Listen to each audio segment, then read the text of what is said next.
So, and with just practical examples. So, number one, many young women are not socialized at a young age to consider a career in politics like young men are. I'll say that because currently we are working in 4 universities.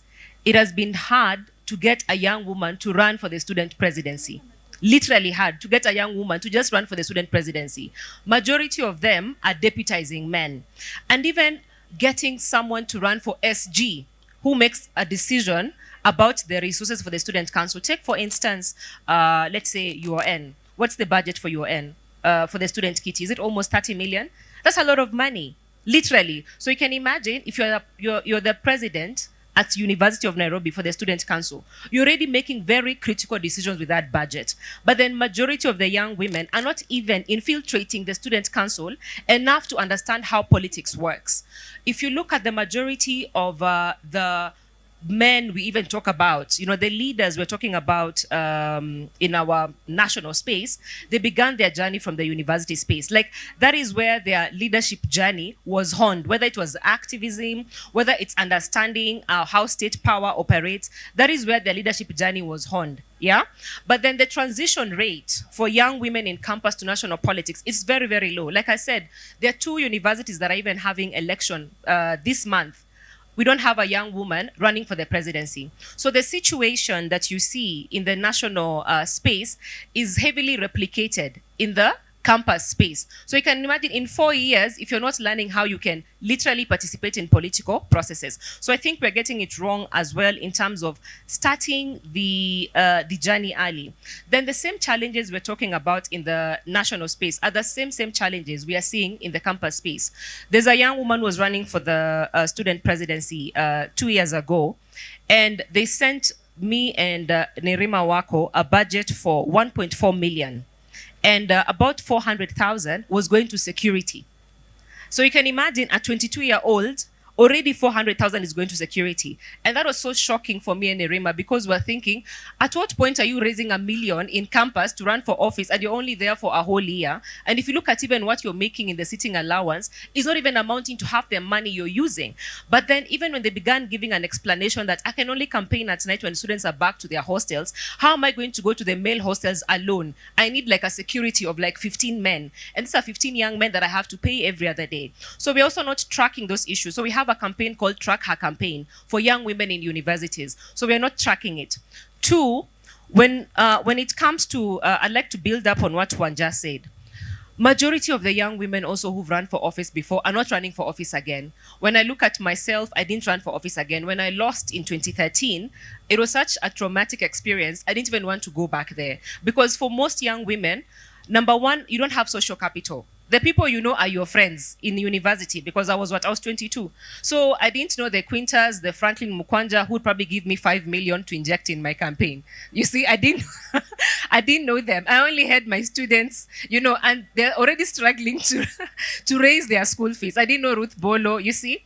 So even when you face challenges of security, literally, if you're taken out in a campaign, you're collateral damage. The first time I was attacked, I remember when I went to the polling station to report, no one knew me. They were even asking me, which seat are you vying for again?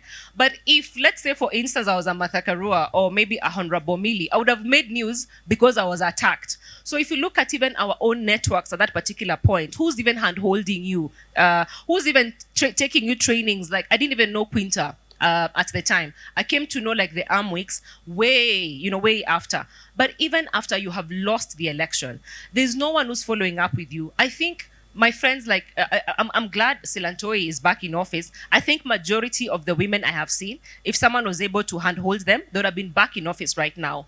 And lastly, Ruth, we also have to look at the different ways women participate in politics. I think we have one way we are skewed to just running for office, and we miss it there because women are participating in many other ways, and we're not able to consolidate that as our political power. During elections, I always see Warembo na Uhuru, Raila's daughters. I always see all those outfits. That's still political participation. How are we consolidating it for women? The film that you said we did for women political mobilizers, are we questioning? Because women make the bulk of the voters and they make the bulk of the campaigners. They're the ones who are canvassing.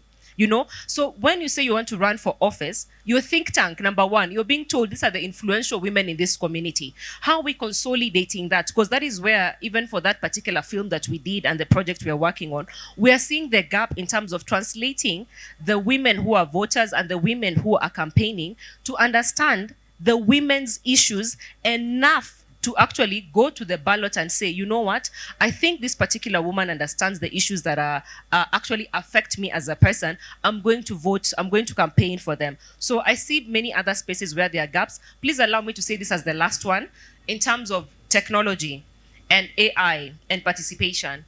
So also in terms of contributing knowledge in that particular space. As women, it's important for us to understand how we can also leverage technology to talk about most of our issues and most of our priorities. I was at an AI conference recently and they were asking me about how AI is going to impact women's political participation. So for instance, right now, if you just go to ChatGPT, for instance, and say, what are the biggest issues affecting women in Nakuru? Because majority of us, either because of the trolling and because of the cyberbullying, we're not articulating our issues enough there. So when ChatGPT is aggregating the issues of women, your voice is not there. Because majority of us talk offline, whether it is in chamas, whether it's in the salon, but that traditional knowledge is not being slated to the online space. For someone to say, as the leader of Nairobi, I think I want to prioritize on issue A, B, C. So I think it's important for us to also use technology to our advantage to articulate our priorities. Thanks.